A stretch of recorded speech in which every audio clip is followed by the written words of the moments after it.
who said all of that, now say that you have turned tactically bullish for a 3-month trade. So we're very bullish, and our conviction is very high. And so what has changed? So, we look at the market very unemotionally, and we check our views every single day based on the information that's out there. And what we're seeing right now is the following. Inflation, real time, is falling sharply. And I can run through all the different aspects of inflation, but every single data point in inflation is falling month over month. Which it has been. Yes, now it's continued with rents, and with now home prices are finally, turning over. We think the Fed's last hike is going to be December 14th.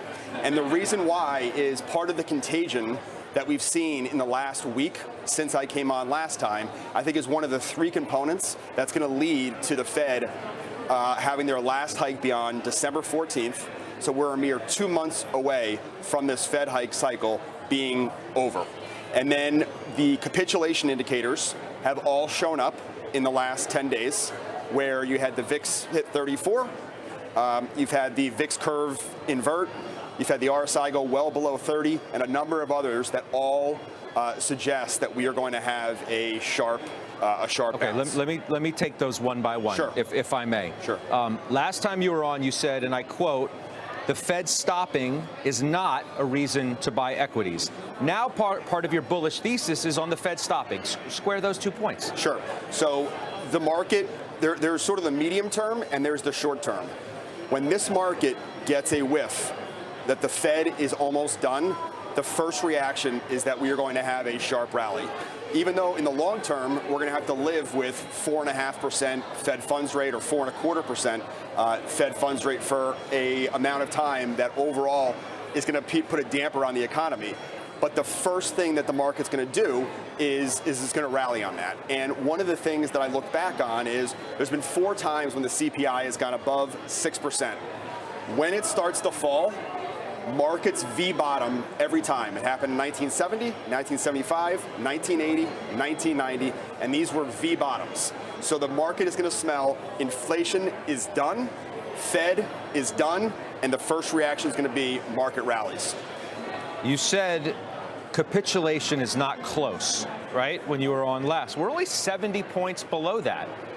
The VIX was 34. I mean, it's not like that's not capitulation, right? You know that. I mean, 70 points from September 22nd when you were last on. Now we've reached capitulation? Yes. So here's capitulation. 10-year yields hitting 4%. The British pound hitting 1.04. MBS spreads going to 85 basis points. And retail selling big in the month of September. And so as much as I thought the low in this market for this year was going to be lower than where we closed on Friday, I was looking at all the different data points, and I said, you know what, a lot has been thrown at this market.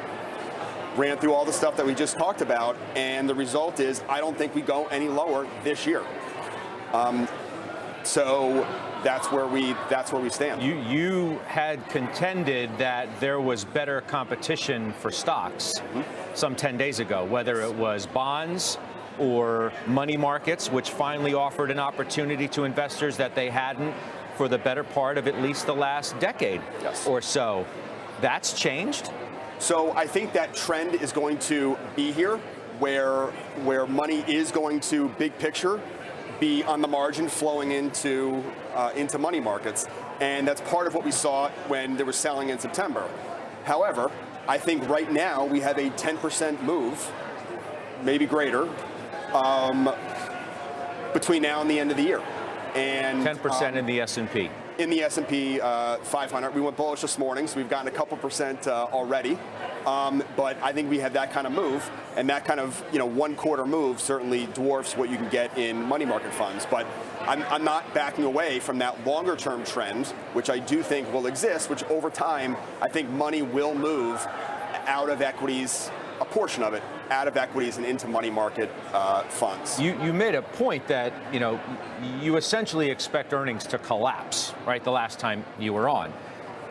Again, I mean, I feel like my questions are all sort of repetitive, but I don't know how else to do it. I mean, you said this 10 days ago, and today it's like a 180 across the entire board. What about earnings? Yep. So I don't think I ever said they were going to collapse. Well, no, that's my word, yep. and that's yes. fair. And I think but you made the point that they were going to fall sharply, yes. just because of the kind of environment that we're in. A Fed hiking as sharply and dramatically as they were, earnings were going to fall sharply as a result. Yes. So I think if we fast forward 9 months from now, we're going to say, oh wow, earnings came down a lot, but it's going to be a process. And the earnings for the October reporting season, estimates will come down, but the bar is very low. Estimates have been reduced by 10% for this quarter just in the last 3 or 4 weeks. So that in writing, the estimates are coming down, and then mentally, people are now much more consensus is that numbers are going to be below what we see in print. So, part of it is, look, we as you know, we first got bearish at 4,700. We're 1,100 points lower. The multiple in the S&P 500, which we think should have been lower, has dropped 8 multiple points. It's a lot in 9 months. Mm-hmm. And we believe that ultimately we are going to have a very sharp 3-month rally, and we want to call it. And that's what we're doing. Now, let's not forget, right, the last time we were negative and you turned tactically bullish, that lasted about the time that I could have a ham sandwich and a soda. Yes. I mean, really, it didn't last very long. Yes. Does this have more conviction behind it than that one did? So, A, it has more conviction. B, what I start off by saying is we look at things very unemotional. If we think that we've made a call that then turns out we want to cut losses and get on the right side, and that's what we did then. As you know, a lot of our tactical calls over the last couple of years have been mostly right, and our broad calls have been very right. This call, I would say, to be very clear, is very high conviction. I feel very strongly that we are going to see this rally because everything is lining up across the board. What part of the market's going to rally the most, do you think? So what's going to carry this conviction that you have? So I think it's going to be cyclicals and the ones that have gotten hit the hardest on concern about the economy. Because ultimately, the economy is not going to fall off a cliff, okay? And I think growth is going to be, very poor, and it's going to be declining, but it's not going to fall off a cliff because we have an unemployment rate of 3.8%. We have consumer credit that's a very low. The consumer's not levered really at all if you look at it relative to net worth, very low. And nominal GDP is 9%. So I don't expect things to fall off a cliff. And so as a result, if in the short term people think Fed's done, inflation's coming in, the economy is slowing, but it's not falling off a cliff, I need to buy cyclicals. A lot of these cyclicals are down. What are you talking about, sharply. like chips? Everything from gaming to chips to short cycle industrials to chemical companies. Anything that is leveraged to GDP and the consumer that has been hit hard on the thesis that we are going to go into a deep recession due to the Fed. At the expense of what? Like, how does mega cap tech work, or does it not? Because you favor these other areas, which sound to me like you're not describing the Apples and the Alphabets right. and Amazons and Microsofts. So I think part of it will be, defensives. I think will come under further pressure. Big tech is a tricky one. Expectations have come down a lot for Google, for example. So I think Google will probably miss numbers. They will not be great, but the stock could trade up.